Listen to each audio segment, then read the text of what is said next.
Good afternoon for today's video. Andito na naman. Andito na naman yung order natin. Hindi po ito overload.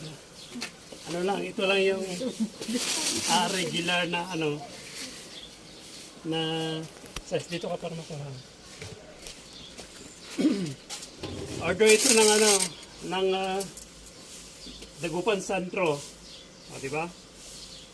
Medyo may susunod pa pero unahin muna natin ito.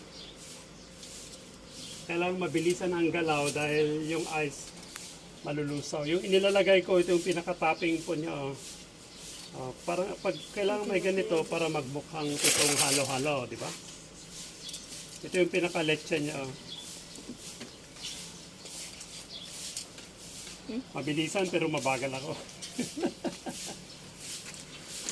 Tukan mo lang ha. Bali 10 yung order nila ngayon.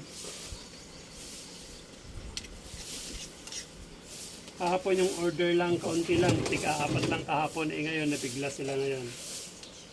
So bumawi sila ngayong hapon na to.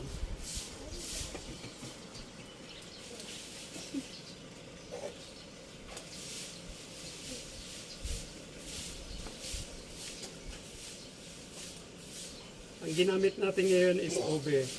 Kahapon is buko pandan, pero ngayon obe ang ginamit natin.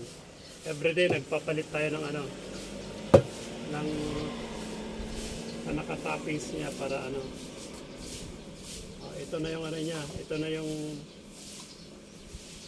caramel niya. Ang caramel niya is paldo. O di ba saan ka pa? O dito ko na kay Uncle Art magkalo-halo. Mura na, masarap pa. Saan ka pa? Eh di wow, sana all.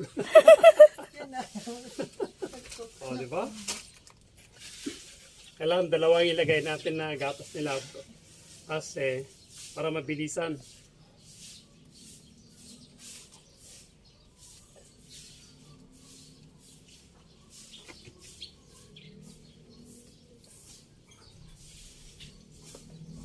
Kasi madali lang malusaw tong ice. Ang dahilan, super init.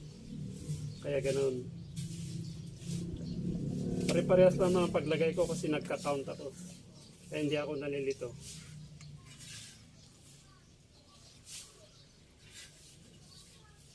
O saan ka pa?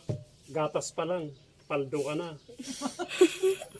O diba? Masarap kasi ang halo-halo pag pag overload yung gatas niya. At saka pag ginamit mo itong yelo na to, mas masarap ito yung yellow kaysa yung Okay, thank you for watching and then bye-bye.